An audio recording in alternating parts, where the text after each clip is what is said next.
हे श्रोता समाज, मैं न तो कवि हूँ और न तो चतुर कहने लायक हूँ। भगवान राघवेंद्र सरकार की जो कथा है अथाह सागर के समान है, जो बड़े बड़े ऋषि मुनियों भी नहीं पार पाते, तो मैं छोटी सी बच्ची क्या पार पाऊंगी। गलती के लिए क्षमा करेंगे। तो कथा प्रसंग में प्रवेश करने से पहले मैं आप लोग को ये बता दूं कि रामचरितमानस क्या है। रामचरितमानस अहि नामा और सुनत श्रवण पाए वही विश्राम। जो भी इस ग्रंथ को सुनेगा पढ़ेगा उसे विश्राम मिलेगा। जिस प्रकार 7 अंग वाला वृक्ष थके मान ले राहगीर के तन को सुख देता है, उसी प्रकार ये रामचरितमानस में 7 कांड सांसारिक कष्टों से त्रस्त मानव के मन को सुख देता है। पेड़ के अंग, जड़, तना, शाखाएं, छाल, पत्ते, फूल और फल।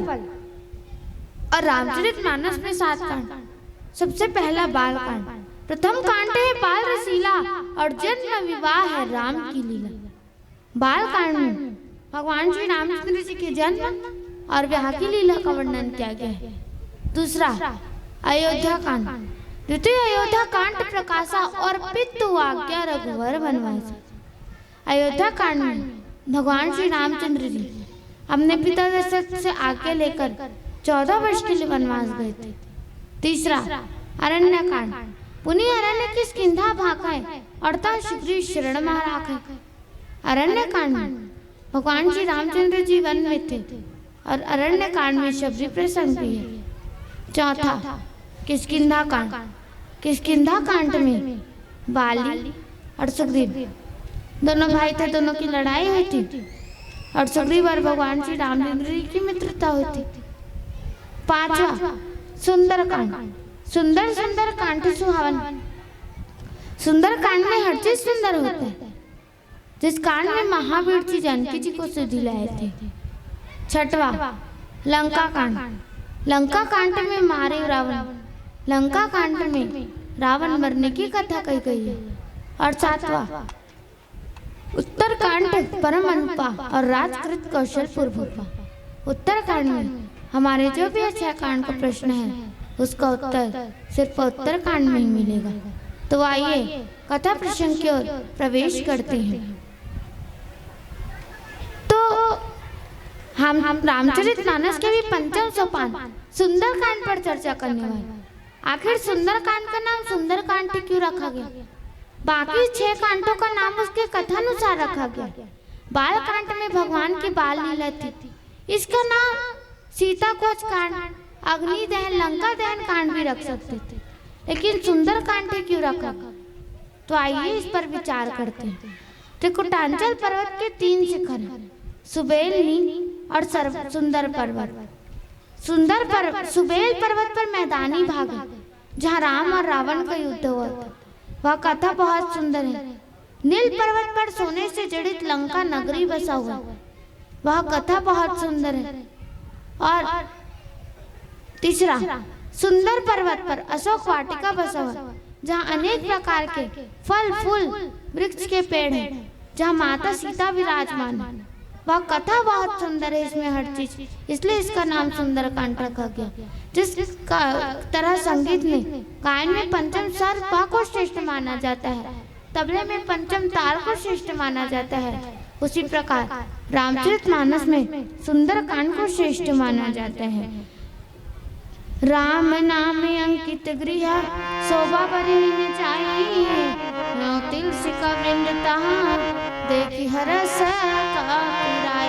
लखन से रामचंद्र शंकर हरि ओम।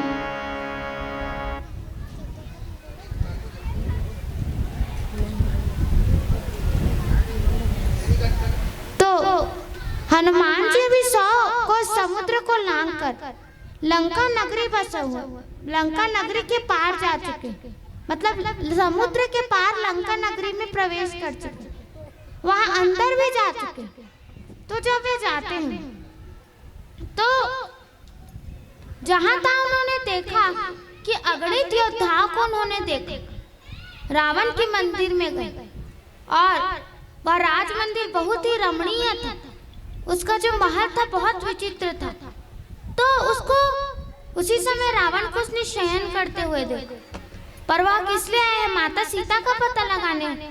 तो माता सीता को नहीं देखा उन्होंने।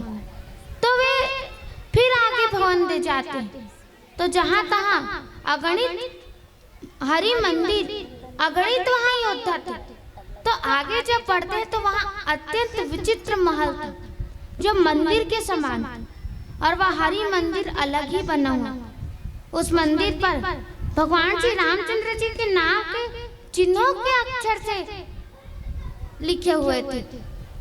अक्षर वहाँ मतलब भगवान के नाम के चिन्ह वहाँ पर छपे हुए थे, जिससे उसकी शोभा कहीं नहीं जाती, जिसे देखकर मन भी मोहित हो जाता।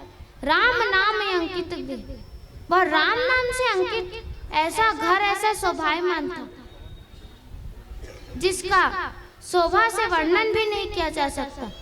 जिसकी मतलब वह महल में वही सबसे अलग था जहाँ संत विभीषण जी रहते थे।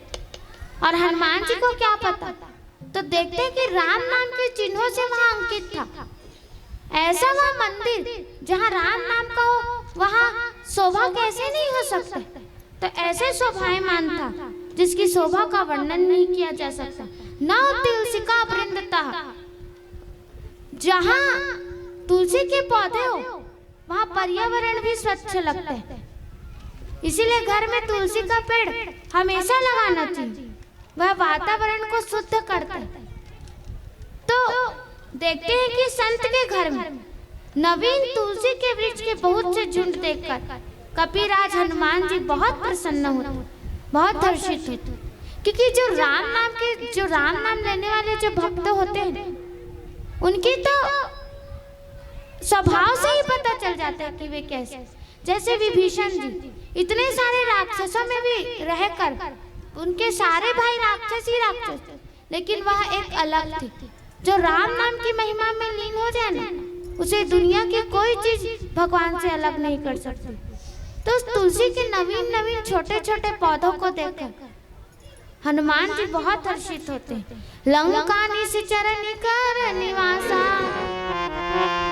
यहाँ कहाँ सज्जन कर वासा, मन मह तर्क करन कपिलागे, ताहि समय विभीषण जागे।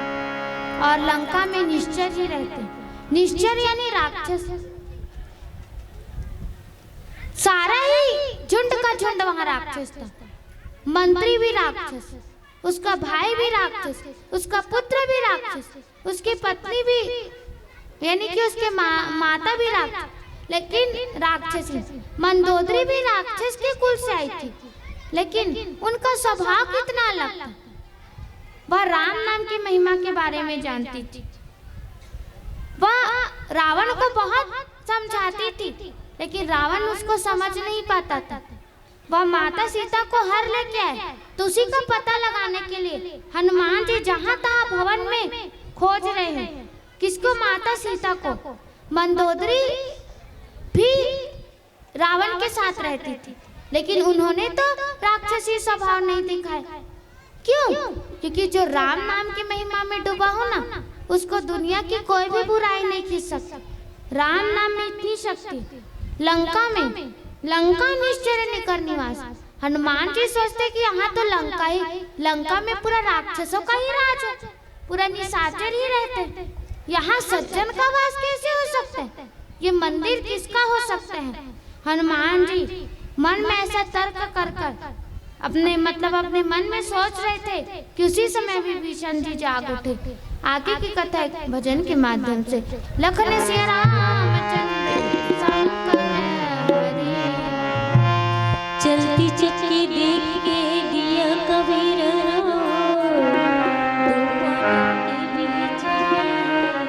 साबुत भरत प्रिय रामचंद्र शंकर हरि तेरी हीरा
सिया रामचंद्र शंकर हरि ओम। राम नाम ते ही सुमिरन किन्हा, हृदय हरष कपि सज्जन चिन्हा। यही सनहटी करहु पहचानी, साधु ते होई कारज हानि। तो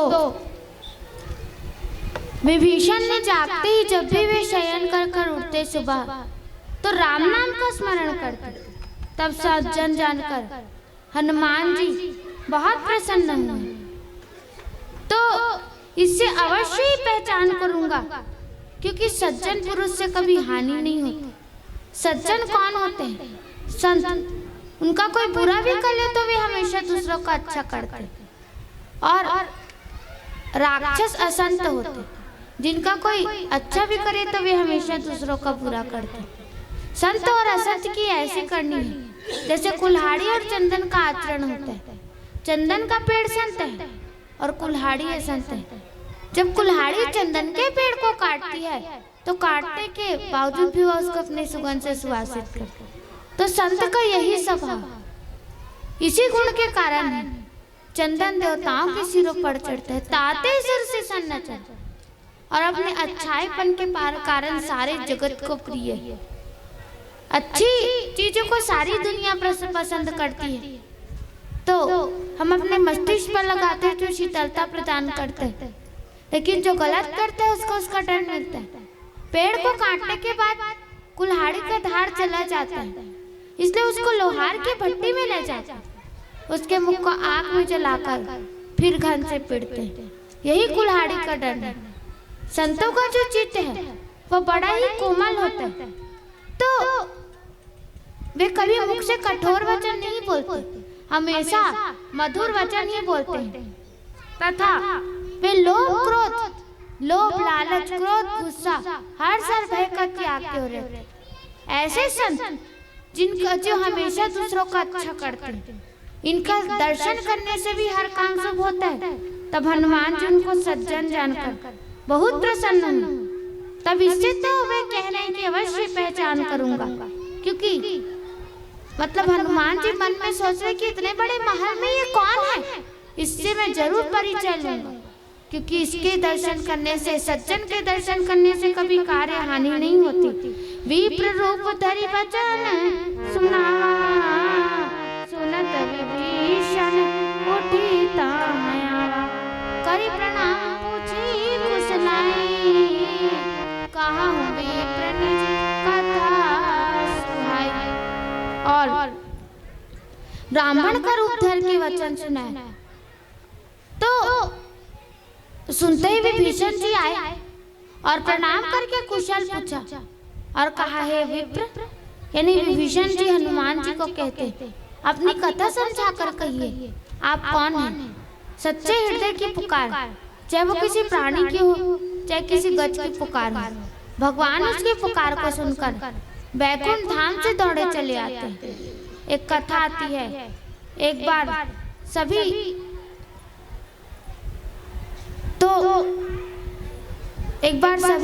मतलब देवताओं में झगड़ा होने लगता है कि प्रथम पूज्य देवता कौन है, प्रथम पूज्य देवता कौन है। तो सभी देवता तो प्रथम पूज्य देवता नहीं हो सकते, तो सभी जो है ब्रह्मा जी के पास जाते। तो ब्रह्मा जी कहते हैं, जो सबसे पहले पृथ्वी का चक्कर लगाकर आएगा वही प्रथम पूज्य देवता कहलाएगा।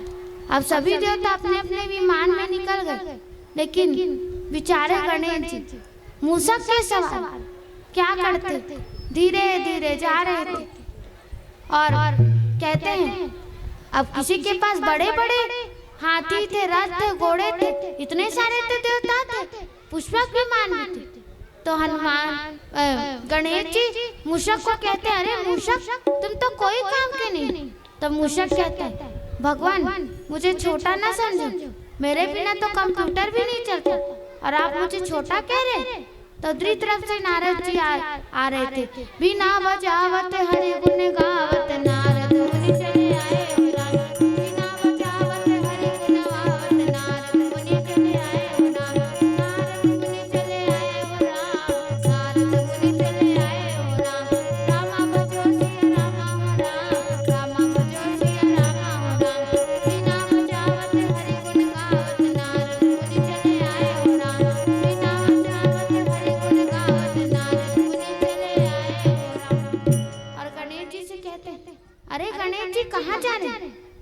गणेश जी कहते हैं, अरे नारद जी आपको तो सभी चीजों का खबर रहता है, पता ही नहीं देवताओं का चुनाव है, सभी देवता अपने अपने वाहन में निकल गए, अब मेरे सवारी को देख लीजिए, आपके पास कोई शॉर्टकट रास्ता है तो बता दीजिए मुझे। अब नारद जी संत हैं, क्योंकि संत किसी दूसरे को दुख में देखते तो उनको दया आ जाती, तो